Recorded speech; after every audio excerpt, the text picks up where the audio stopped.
Smallest place in the world to have its own version of Monopoly. St Mawes on the Roseland Peninsula in Cornwall has some of the most expensive properties in our region. But now a few houses there, or even a hotel, could be yours. 1,000 copies of the game have been made, and more could follow, as our Cornwall correspondent Steve Hardy reports. There's no other word for it. St Mawes is posh. It's got its own castle, it's got its own ferry, and a 5-star hotel. Now the former fishing village has got its own board game.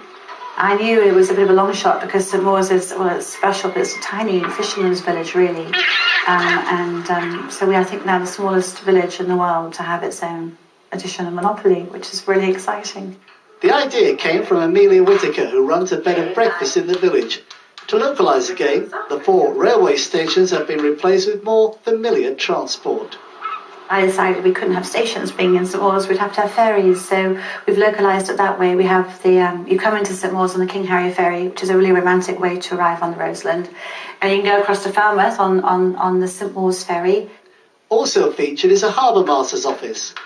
St Mawes is predominantly surrounded by my waters and the harbour, so the harbour had to feature in it. This community chest, what does that say? Oh, right, one of my favourites.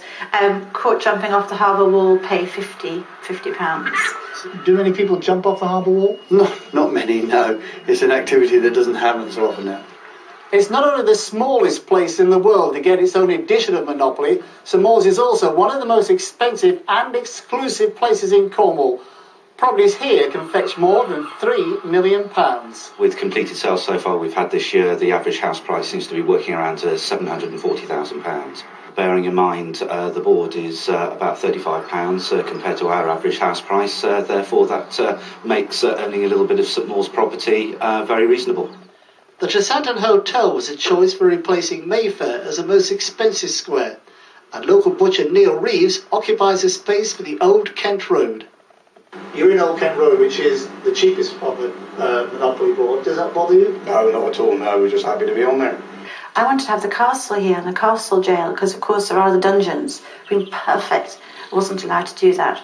The 4 corner pieces you're not allowed to alter in any way. So roll the dice and join the jet set, even for a moment. Steve Hardy and St Mawes for the West Country Tonight. Brilliant, but I can't believe Vanessa has just admitted to me she's never played Monopoly. No, and I've never watched Star Wars. I haven't lived.